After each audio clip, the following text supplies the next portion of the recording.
கடல்களும் அதன் நிறங்களும் சுவாரஸ்ய தகவல்கள். அதாகப்பட்டது இந்த செங்கடல், கருங்கடல் இது மாதிரி பெயர்களை அதிகமா நம்ம கேள்விப்பட்டிருப்போம், படிக்கவும் கூட செஞ்சிருப்போம். ஆனா இந்த வெள்ளைக்கடல், மஞ்சள் கடல் பத்தி கேள்விப்பட்டிருக்கீங்களா?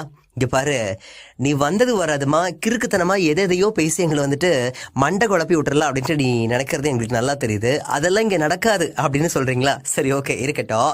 அதாகப்பட்டது முதல்ல இந்த வெள்ளைக்கடல் அதை பத்தி தெரிஞ்சுக்க போறோம். அது என்ன வெள்ளைக்கடல்?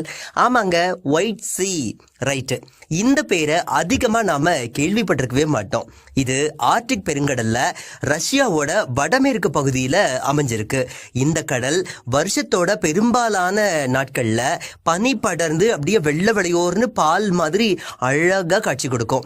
இதனாலதான் இந்த கடலுக்கு ஒயிட் சி அப்படிங்கிற பேரு வந்துச்சு. அடுத்ததா செங்கடல், அதுவும் இங்கிலீஷ்லயும் சொல்ற ரெட் சி. ஆசியா மற்றும் ஆப்பிரிக்கா நாடுகளுக்கு இடையில இருக்கக்கூடிய இந்த கடல் ரெட் சி அப்படின்னு அழைக்கப்படுது.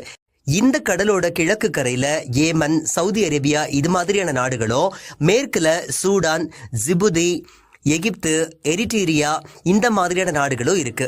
சில நேரங்கள்ல இந்த கடல்ல இருக்கக்கூடிய பாக்டீரியாக்கள் மூலமா அலைகள் சிகப்பு நிறத்துல காட்சி கொடுக்கும். அப்படிங்கறதுனால இந்த கடலை செங்கடல் அப்படின்னு நம்ம சொல்றோம். இதைத்தான் விஞ்ஞானிகளும் கண்டுபிடிச்சு சொல்லியிருக்காங்க.